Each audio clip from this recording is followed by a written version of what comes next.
Hello, hello, and good afternoon. Welcome to the fourth annual New Jersey Youth Transitions Conference. My name is April DePietro. I'm the Community Resource Director with the Camden County Partnership for Children, the care management organization in Camden County, and we're thrilled to have you here with us today.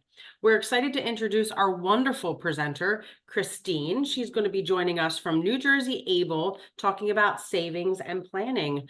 Thank you so much, Cristine, for sharing your insights and your expertise. Let's give a warm welcome to our presenter, and the floor is yours. Great. Thank you so much, April and Amy. I appreciate it. I'm happy to be here today and share information with everybody on the NJ Able Savings Program. You can see a big screen with the deck, NJ Able? Okay. Yes. Excellent, thank you. So yes, my name is Cristine Chickadel. I work for the New Jersey Division of Disability Services. We are part of the Department of Human Services in the state offices. I've been with the State Division of Disability for 2 years now, primarily tasked with providing outreach and education to the public on the NJ Able Savings Program. Prior to my role at the state here, I worked in county government and disability services, and I was the ADA director for about 7 years in Atlantic County, New Jersey. So I'm really happy to be here today. I personally love NJ Able. I love the opportunity to have this vessel of savings for people with disabilities. So let's get started. ABLE is an acronym, and it stands for Achieving a Better Life Experience. First and foremost, ABLE is a federal tax law and a money savings program for people with disabilities. Today, I'm going to share some very basic information with you. The presentation slides that I will be sharing take about 30 minutes, 35 minutes or so, and then we're going to do Q&A at the end. If you would kindly hold your questions to the end, they very often will get answered throughout it, but also it helps just get through this presentation. So thank you for that. This is a little agenda of what I'm going to talk about today about ABLE. And first, we're going to talk very briefly about some legislative history. What is ABLE and why people with disabilities should have an ABLE account? How you become eligible, how you open an ABLE account, and then how you manage it once it's open. Some very important additional details and considerations. I'm going to share with you 4 excellent resources on ABLE, and then we'll do that Q&A. So history of ABLE. ABLE was passed in 2014 by President Barack Obama. It's named after Stephen J. Beck. He was an advocate that really championed this law along with a group of advocates to Congress. He had a daughter with Down syndrome, and he just saw a real gap in saving and independence for her and her peers. So along with the group of advocates, they got it to pass on Congress as one of the most bipartisanly passed laws that ever went through Congress floor, actually. And sometimes I mention too, I find it unbelievable that very shortly after this passed, at the tail end of the year in 14, Mr. Beck passed away. So he did what he wanted to do, and then unfortunately he did pass. But that's just a little side note. ABLE amends a 529 college savings tax law. So some of you listening might be familiar with the 529 account. ABLE is a 529. We just call it a 529A, with the A standing for appendix because it was put on the back of that legislation or regulation. In 2016, New Jersey ABLE was adopted by our state. It began being administered by the Department of Human Services here in New Jersey, who I work for. And then that's when we joined what we call the National ABLE Alliance. And that is a consortium of 19 states in the nation that is part of this alliance. And I like to say we are the biggest alliance of states, collaborative structure that there is. And we really join forces, all these states together, to keep our ABLE programs very competitive and strong. I also like to mention that it was in 2018 when NJ Able became available for public saving and investing. So we got it here, but until it all got up and running, it was 2018. So I say that because this has only been here in our state for 6.5 years. So it's very young. So a lot of you might not have heard of it or know what it's about, and that's okay because it's very new. So this day and age, ABLE, as you can, if you're able to see the map on the screen, it shows all green states. That is every state that has an ABLE plan. So there is only 4 states left without it. And I will mention that Wisconsin just recently adopted legislation. So they're going to have one too. But for now, this is where we house ABLE programs. There is over now $2 billion in assets saved in ABLE accounts by people with disabilities in our great nation. That's a staggering number for such a young law. I actually just updated this number 2 weeks ago or so. I used to say 1.5 billion. So in that short of time, we've increased it that much. There is over 180,000 individuals with disabilities in the United States who have ABLE accounts. The ABLE program in general is constantly progressing, widespread betterment, increasing legislative priorities on it. It's a really robust program. What is ABLE and why people with disabilities, dare I say, should have an ABLE account? So as I mentioned earlier, ABLE is that 529A tax-advantaged savings program for people with disabilities, which allows for saving money for qualified disability expenses, which we'll go over, in a tax-free vessel. When you open an ABLE account, the savings can be held in a checking savings account or an investment account, which is a portfolio of different underlying stock and bond options, mutual funds, or any combination of the two. So to get a little bit deeper in that, what that means is that if you decide to open ABLE on your enrollment form, you can, let's say you want to deposit $100 a month in your ABLE account. You can allocate $50 into the checking savings where you get a debit card and you can use it on the regular. And you can allocate that other $50 into an investment account of your choice, or you can break that percentage down any way you want. So ABLE was designed with a lot of flexibility. Why should people with disabilities have an ABLE account? Why would they want one? Well, it's an opportunity to save money in their own names. With the most important thing that we kind of hold on to with ABLE is that people with disabilities, when they have an ABLE account, are now able to save their money in ABLE, and it will not count towards the asset and resource limitations that are existing for many means-tested federal government benefits, with the 2 biggest ones being Medicaid and SSI. Other programs, the money is disregarded in ABLE and programs such as HUD, Housing Urban Development Funds, SNAP benefits, TANF benefits, TANF, and then even federal student aid.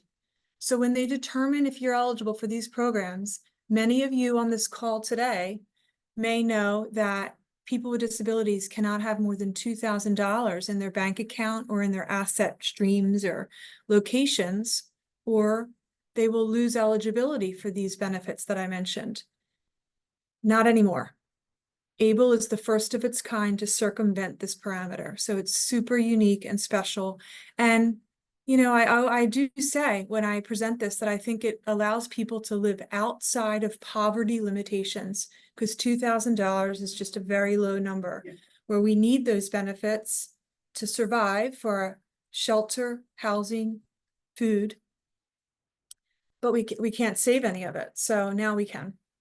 So that makes ABLE accounts a very empowering tool for people with disabilities where they can now save money in their own names and make their own financial decisions. Another reason why somebody would choose to open an ABLE account is for the great tax benefits that it has. So ABLE accounts are a way to save for disability expenses in a tax-free vessel. So to give you an example, many of you might be familiar with a 401k. We have them with our jobs, let's say. If we decide to pull that out early, we're going to get taxed on it. It's okay. But now you don't have to do that. It's not going to be taxed, ABLE accounts. So also another great tax benefit is that earnings, so the interest that you would earn on the savings account or the income somebody would get from a portfolio account, those investment accounts, that interest is compounded and federally tax deferred. So that compound component is super special too, very, very unique and great. When you pull money out of an ABLE account, the withdrawals are federally tax-free.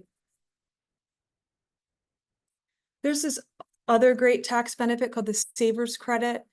This is also known as the Retirement Savings Contributions Credit. And this is just another available component that people can tap, if you will, if you have an ABLE account. And the best advice I would have for you is to just share this link. You're all going to get this deck. I'm going to have Amy and April disseminate it, but you can click on this link and just share it with your tax preparer and financial advisor. The maximum credit someone with an ABLE account can see taken off of their tax return every year would be up to $2,000, and that is for married folks, but that's the maximum that you can see. But just again, another great tax benefit to ABLE accounts. So eligibility, so all this sounds good to you. Okay, I want to open an ABLE account. How am I eligible to do that?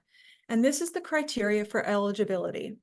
All individuals must meet two requirements. The first one, the disability of the ABLE saver, the one that owns that ABLE account, has to be existent or onset before the age of 26 years old. So you have to have that disability existent. In a year and a half from now, January 1st, 2026, that age will increase to 46 years old. That's through new legislation. Remember, I told you there's a lot of great bolstering legislative priorities with ABLE. This is one of them. It's called the ABLE Age Adjustment Act, and we'll see that very soon. In addition to that onset, you have to have only one of the following be true, and then you're eligible to open an ABLE account. You're eligible for SSI or SSDI because of your disability. You're blind.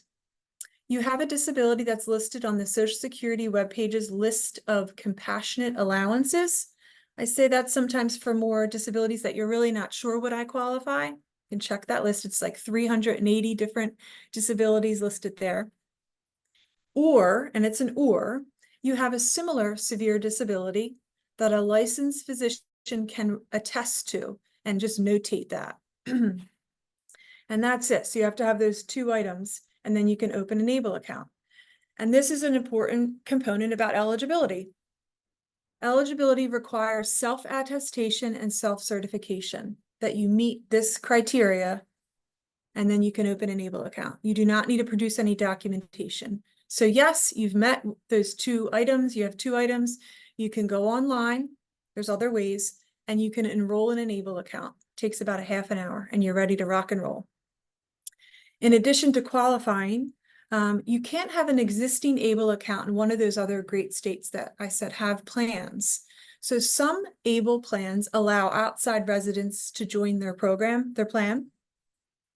You can't live in New Jersey, open an ABLE account, move to California, and open another one. That's what that means. You're only allowed to have one ABLE account, regardless of your state of residence. But I will note, if you live in New Jersey, open an ABLE account and move to California, you don't have to close your NJ ABLE account. You keep it active and flowing just as it was. So it doesn't matter your state of residency in a lot of cases, and New Jersey is one of them. Okay, so you have to keep, we advise folks keep a file of their diagnosis and their benefits verification. In the event that it's requested by our governing bodies, who are the IRS and SSA. It's very rare to get this redetermination, if you will, but it does happen. So just make sure that you hold on to that letter if you had it, or any of these criteria, or SSI letter, just in case they request that. Okay, so then opening and managing an ABLE account. How do we do that? So I did touch upon earlier that there's two different ways you can save your money in ABLE. And when you go to enroll, you're going to make this determination. So have a little bit of an idea when you go to enroll where you want to put your money. So first and foremost, well, not foremost, but first, you have the debit checking bank account. So with the National ABLE Alliance that we are part of in New Jersey, This is managed by Fifth Third National Bank. That's who will hold, it's where your statements will come from. This is an FDIC insured bank. It's very similar to banks in our state, such as TD or Wells Fargo or Ocean First. It's just the bank that we decided to use with our alliance, so that's why it's housed there. So you can opt to save your money in there. That comes with a debit card, a paper checkbook if you wish, just like a bank down the street. The other option to save is in that portfolio investment account. This is managed by a Census Investment Advisors. A Census record keeping is New Jersey Able's program manager, and they actually hold the investment component, that arm of our program as well, the investment component of them. There's underlying investments you can choose from that we'll go over on the next slide. So you can put your money in any combination of the two of these when you decide to save. And just so you know, with the portfolios, there is underlying investments in there for in target risk options. The programs are like BlackRock, Charles Schwab, Sallie Mae. There's some of them, just to give you an idea.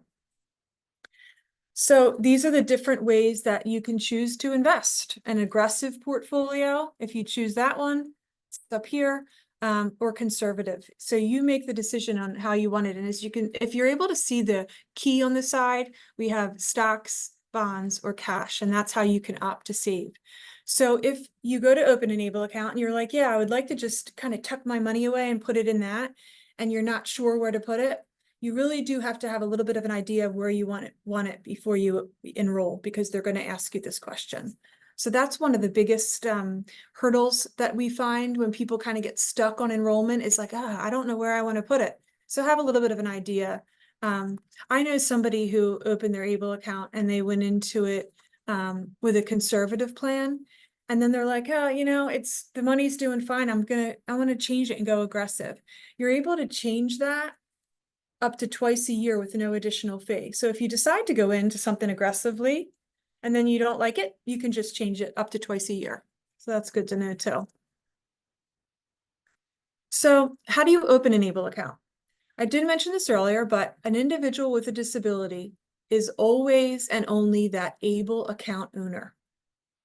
They are able to designate an authorized representative or entity for signature authority to assist them on their Able account.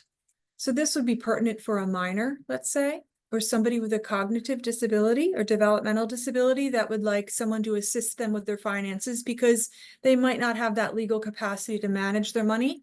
So they would authorize somebody to accompany them on their Able account with them. When you have an authorized signatory, authorized individual, somebody that's that accompanying individual, they have to be chosen by this important legal hierarchy. This is dictated by the IRS. So the authorized individuals that accompany them, the first person that has to be asked, checked, will you help me with my Able account, would be their power of attorney. And then you have to go down the line. So the next one would be that conservator guardian, spouse, parent, sibling, grandparent, or finally, an SSA rep payee can be the entity that helps someone with their Able account. These two underlying items are hyperlinks. So if you have more questions about that, when you get the deck, you can check on these or click on these, excuse me. Okay. So how do you contribute? How do you put money? How do you deposit money into an Able account? There's a multitude of ways. The most seamless way is that EBT, we call it electronic bank transfer, which is the first item. You can mail a check or money order into New Jersey Able. And then it can be, once they receive it, they put it to your account. You can do payroll direct deposit. So awesome for our Able savers who are employed. This program bolsters, promotes employment, if you ask me, for people with disabilities, because now they can earn this money, and instead of having fear that their bank account is going to exceed $2,000, they can direct deposit some or all of their money into Able, or if their money is going into their existing bank account that they have, they can take a portion of that and deposit it. You can have recurring contributions go into your Able account. Honestly, that can be from anybody. Anybody can contribute to somebody's ABLE account. So a great way to do that is through the UGift portal. On the top of our webpage, we have it right at the banner at the top. It's a UGift. And everybody that owns an ABLE account will have a secure 6-digit code. And they can literally give that code out to anybody because it's secure, and anybody can put money into their ABLE account for them. So I think that's a great way to see your money grow. It's a great way for friends and family to give money to an individual with a disability that has an ABLE account. Love the UGift component. And then lastly, a way to contribute is that 529 to 529 rollover. It is the only way that you can roll money over into ABLE. You can't roll a 401k into ABLE. You would have to draw it down, deposit it, and then transfer it in, but you can't just like directly do that. The only way you can roll over is from a 529 to the 529A. Okay. So how do you withdraw money from an ABLE account? You can do it by online request. You can call NJ ABLE and request your money. You can do it in writing. And honestly, the reason that I have in writing on this page is because that would be for somebody who wants to draw their account out. Let's say they want to close it or pull it all out for a large purchase or expenditure, a vehicle. I just recently had somebody do that. You would need to put that in writing because they don't want to see you take out a large chunk. They want to make sure it's secure. In addition to taking money out, you could use your New Jersey ABLE debit card at any store, Wawa, the movies, anywhere. You could write a paper check, or you can take your money out of an ATM through an ATM withdrawal. I mentioned Fifth Third National Bank is the bank we use. So while we don't have any of those physical banks in our state right now, we are partners with an ATM provider that has the free transactions. I believe it's called Allpoint. And if you go to the Fifth Third webpage, which is the number 5, the number 3.com, right at the top of the page on the right corner is ATM locations.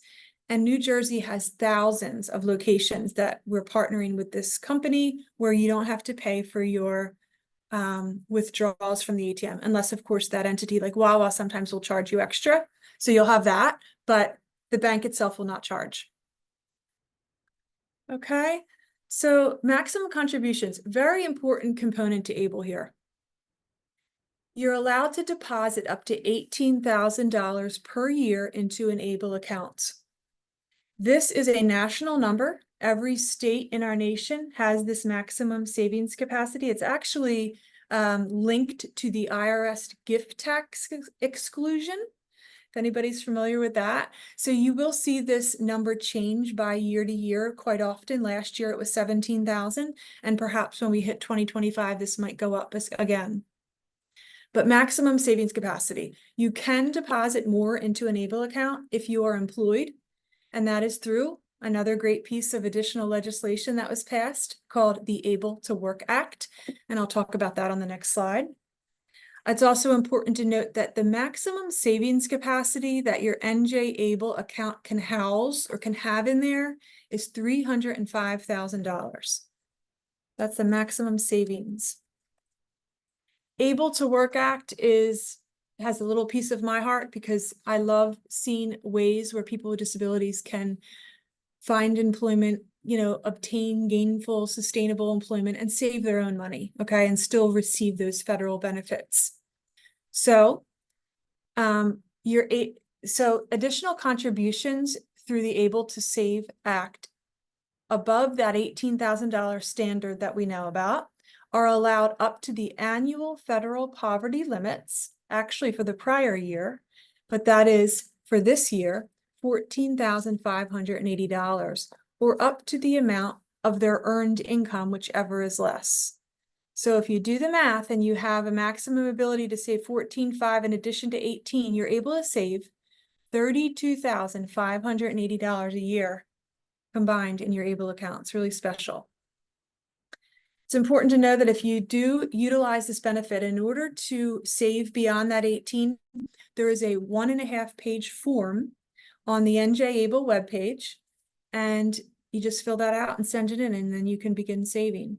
So to do that, there's two components that are at the bottom of the screen, if you can see it, and that is contributions above 18 grand are limited to contributions made specifically by the account owner into their own ABLE account.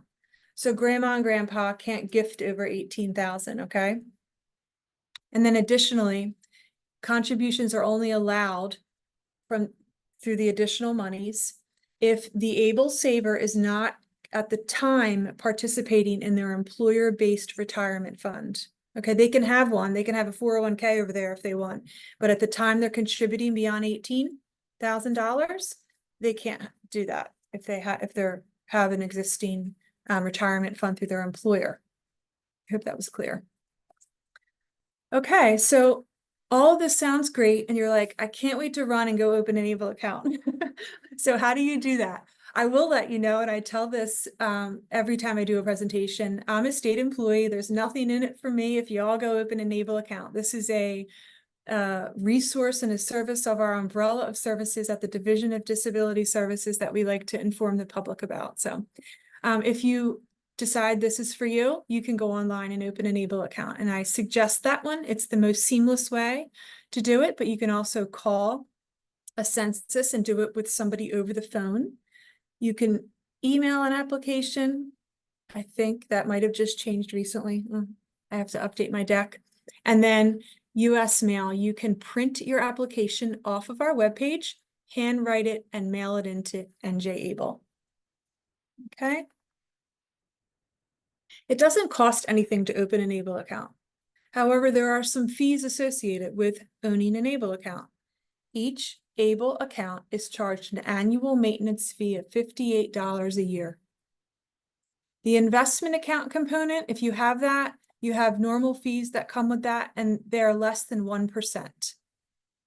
If you opt for paper checks and you want to get those paper checks so to pay rent or whatever, they charge $2 a month for your paper checks unless the balance of your ABLE account and your checking account is over $250, then they won't charge you.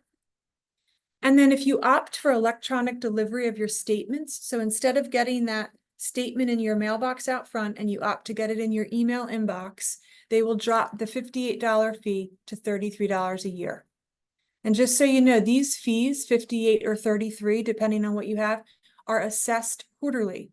So you will see, you divide 58, I think it turns out to 879, let's say, or 11 something for this one, and then $8 and change per year. You'll see that taken out of people's statements quarterly, okay? Every 3 months, you'll see that.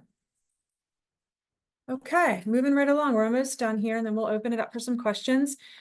3 slides of very important additional details and considerations about ABLE.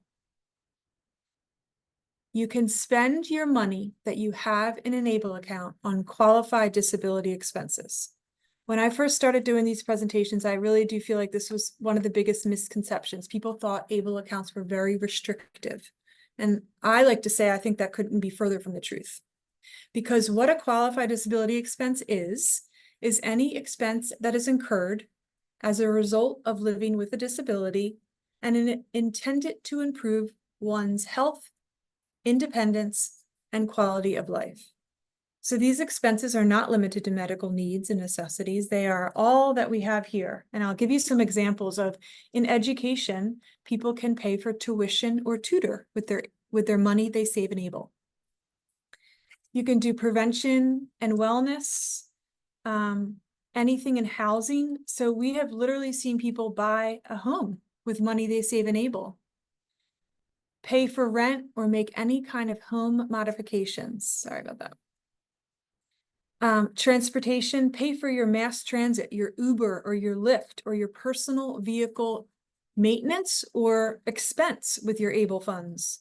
Any legal fees, financial management, employment training and support, assistive tech, personal support services, oversight and monitoring, any of these are okay. And then lastly, funeral and burial expenses can be paid with your ABLE money. The impact on benefits. This is, the number one reason I think that people find ABLE accounts so beneficial. It's why they were created in the first place, because supplemental security income is an important benefit for a lot of folks with disabilities. If your ABLE balance goes over $100,000, your SSI benefit will temporarily stop until it drops below again, okay? For Medicaid eligibility, the money in an ABLE account is always disregarded. Your Medicaid will always flow. It doesn't matter how much is in ABLE. I do have to mention that NJ ABLE is subject to the federal Medicaid payback provision, and this can only be requested after any and all qualified disability expenses have been paid, which is up to and including those funeral and burial expenses.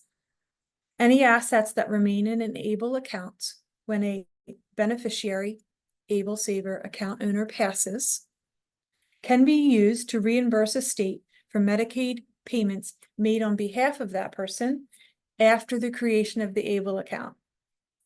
That request can typically occur 6 to 18 months after an ABLE Saver passes away. Special needs trusts versus ABLE. These two vessels can work well together. That's what's very important to know. You can have a special needs trust and you can have ABLE. Sometimes I've heard other people feed their ABLE account through the trust and vice versa. But let's talk about the control with an ABLE account. The individual with the disability has control over their money. With a special needs trust, a trustee or trustees have that control. The cost of ABLE, well, you have to put $25 of your own money in it to get it open and ready to use. It doesn't cost anything though, because it's your own money. And then with a special needs trust, they typically have high minimums and almost always require an attorney to establish those. And then accessing your funds. Is that what I have? Yeah. With ABLE, it's very easy. And you know, I hate to use the word easy because that's so darn subjective, but seamless, a lot of ways you can get your money out. And then with a trust, it can be much more complicated and there is more rules to preserve eligibility for benefits if the trust even has that component. There is a great comparison tool that I linked at the bottom of this page. It's through one of our great resources, the ABLE National Resource Center. Great chart to take a look at and see some more differences of trust versus ABLE accounts. Okay, so 4 resources. I just mentioned the ABLE NRC, fabulous link. Any questions that you would have, it's on there for sure. The Social Security Administration has a great page on ABLE, as does the IRS. And then ABLE Today is one of our newer groups, which is fabulous. They're very robust. We do a lot of legislative work through ABLE Today in addition to many others. So there are the resources, and this is me. This is all I have for you today. We're going to open up the floor in just a moment. You can reach out to me with any questions. I really do prefer email just because I'm in the field doing these a lot and I'm a one-man band in answering these questions. So if you're able to email me, it's the best way to get me. I also suggest anybody, if you're able to link to our DDS listserv. Every week, sometimes bi-weekly, Tuesdays and Fridays, we send out fabulous information on all things disability related that is sent out through a mass email.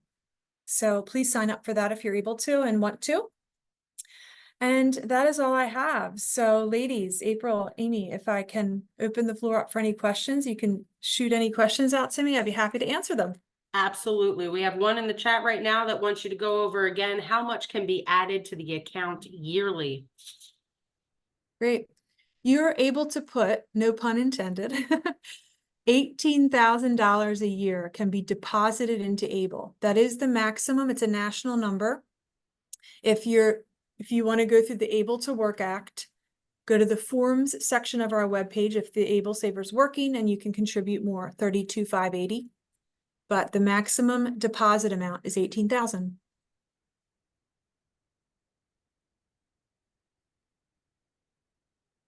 All right, I'm scrolling to see if there's any more. Can SSI money be put into an ABLE account? Absolutely. That's kind of the biggest, deal about ABLE. So a lot of folks receive an SSI payment and it gets deposited into their bank account.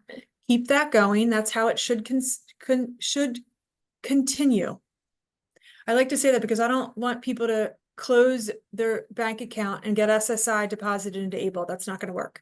You need to keep your SSI payment landing in your bank account. The reason that you're getting that SSI payment is because that's helping you with food, shelter, clothing, etc. Any excess money that you don't use 1 month, let's say, I think a lot of us know in the past, people had to spend that down because if that bank account went over 2,000, they were going to get cut off from the SSI benefit. Gone are those days. You do not have to spend it down. You do not have to hide it under your mattress. I've heard people say you can transfer it into an ABLE account, watch the money grow in ABLE. So yes, you can definitely deposit excess SSI monies into an ABLE account.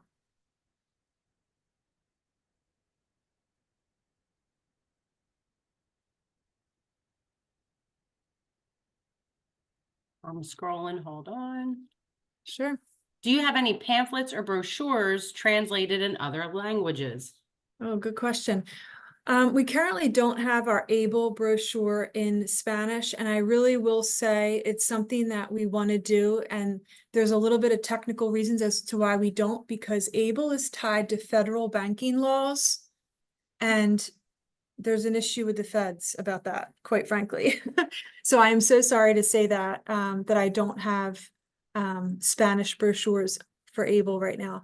But we do have, if you called our program manager, our 800 number at ABLE, they have customer service specialists that are bilingual and can speak many other languages. So that's the best way to get more information on ABLE at this time. Excellent.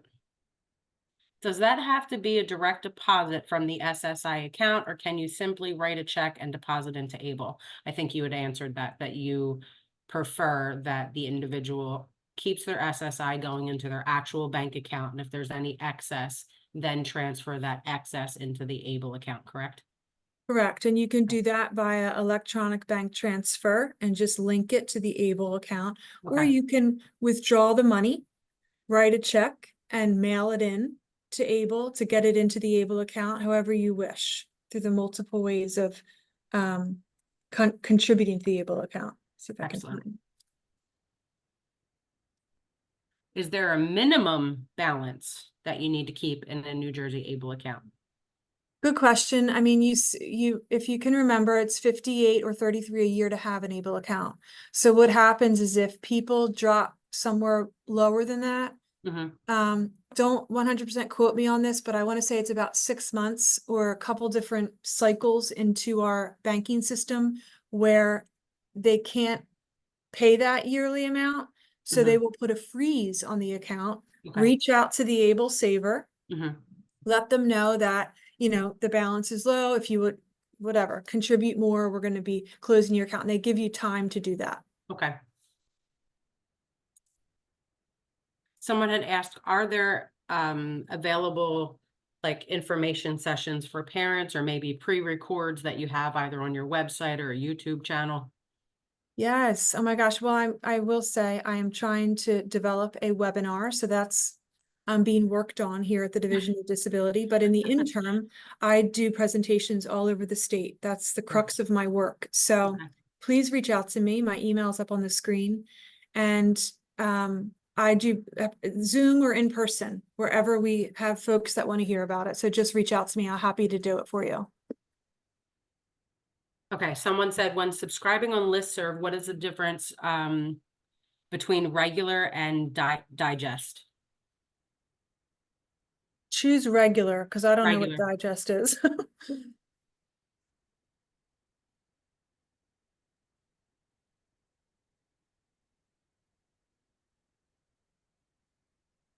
Any other questions? Let's see if I missed any. A couple people have fire drills, so they said thank you and bye. Okay.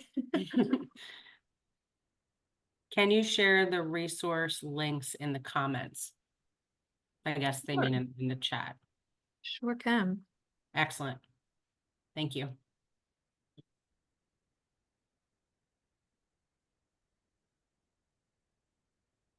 Okay, this question says, what if we opened an ABLE account from a different state but live in New Jersey, I believe you had said that they would just keep that original ABLE account because they can still access it and add to it, but that you can't have two ABLE accounts.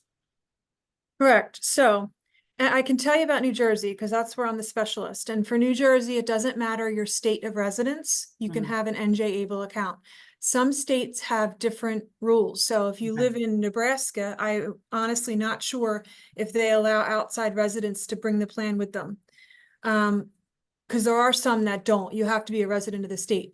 So, oh, let me, can I remember? This sounds like they were in a different state, opened an ABLE account, but now they live in New Jersey. So you're saying that's completely fine. They would keep that ABLE account because in Jersey, it doesn't matter the residence. Yeah, but I don't know what state it's in and if that Okay. state allows outside residents, you know what I mean? I see what you're saying. Yeah, Okay. so that's such a good point, but what I would do is this, okay, whoever asked me that question. I want you to go to this ablenrc.org. It's at the top of the screen right now. Go into the little hourglass search bar and type state comparison or state comparison tool. Okay. You're going to get to that page. And then what you can do is you can compare state plans. Because like I said, it doesn't matter to me if you open NJ, but maybe you want, I will tell you that other states have like different, there's very small nuance differences, but there are some. And like, for example, savings capacity is different. Okay. Some states are a little bit higher than New Jersey. Some states are a little bit lower. So that is one thing that I can tell you is different. But if you search the different states, you'll find out if that state that your current plan is in will allow you to be in Jersey and so on. It's a great tool, the comparison tool. Okay. Is it, this is my own question. Is it maybe not easier, but is it an option if somebody is like, I just want to close that account and open a new one in the state in which I live? Is that something that can be done, or does that make it more complicated? No, positively it can be done. And yeah, Okay. some states have state tax advantages. So if you move to a state where there's state tax advantages on your ABLE plan, Mhm. you should be versed on that. So that's where that tool comes from. You might want to Okay. do that. So yeah. But the important piece is you would have to close the one ABLE before opening the new ABLE. Understood. Positively. Okay. Thank you for pointing that out and reminder. Yep. Okay. Because really not all, like this is all linked. I say too, ABLE's not a vessel for hiding money. It's a vessel for saving money. So Right. they know where your money is, but it Yes. doesn't matter for eligibility for federal programs. But I forget why I was saying that. Yeah, yeah. Oh, they're not going to 100% maybe know right out of the gates if you have two plans. So you don't want to get penalties on that, Right. Okay. which could be, that's a whole new ball of wax. But Okay. yeah, one Somebody asked, does the amount in an ABLE account affect an SSI appeal? I don't know about SSI appeals. I'm so sorry, I can't answer that question. Like an SSI redetermination, maybe, is that what an appeal is? I don't know what an SSI appeal is. If you wanna, I see Myrna asked that. If you wanna email me that, I can help try to find that answer for you. But we know it doesn't impact the SSI like funding. Correct, yeah. So whatever is in an ABLE account does not impact the SSI Federal reward. programs. Okay. Okay. Gotcha. But you do have that $100,000 component. And I will say, I think it's less than 5% of ABLE savers have more than that in their account in the whole nation, but we still have to mention it. So Absolutely. that's where you would run into potentially something if the balance of that ABLE account is over 100,000. But yeah, you're right, April, in saying that it does not matter what's in ABLE when they determine SSI. So that was the whole point of creating this as an option for individuals. If I understand correctly, if it's similar to a 529, then technically a family that is years before the transition process, they can create an ABLE account for their young person and save for college. absolutely. And I've heard cases where a family has two children, one with a disability and one without, and they have 529s for both of their children, but Mhm. the child without the disability decides not to go to college and use it. They Mhm. can roll that sibling's 529 into the 529A. That's As a long really, as it doesn't exceed 100,000. um, as long as it doesn't exceed 18 grand a year for one. And if it goes over 100,000, that just means the SSI recipient will get a temporary stop on their SSI payment. Gotcha. I have another question.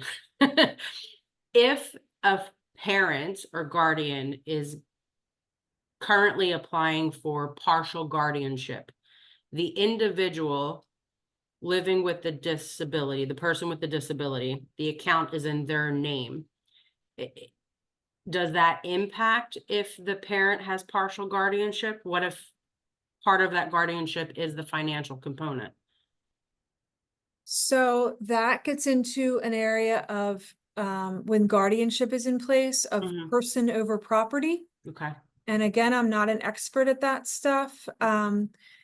But what I can say is if there, the ABLE account is the individual with the disabilities account. So who they have listed as their signatory on their ABLE account can be mom or dad or both. Okay. Okay. And I had somebody recently ask me straight up, we're going through a divorce and I don't want her to know that I'm opening an ABLE account for our child. And Mhm. I guess there's really no way that he has to prove it unless the letter gets to the house. Do you know what I mean? Yeah, So I don't understood. really know that. Understood. Yeah. But the person with the disability is needed for opening or closing accounts, right? They have to sign off on it unless there's a power of attorney situation, I'm assuming. Yeah, and that's going to be determined on how you enroll. There is Okay. 4 different ways of enrolling. Does this individual need help with their finances? Are they adult with legal capacity? Mhm. Is this an entity that's assisting them with it? And Okay. that's where that's kind of going to be dictated when you enroll. Gotcha. Excellent. Any other questions from the room? Right. Well, thank you, Christine. We truly appreciate your time and your expertise. And thank you to everyone in our audience for joining us and being a part of this session. We hope that you learned something valuable and feel inspired on your own hero's journey. Thank you so much.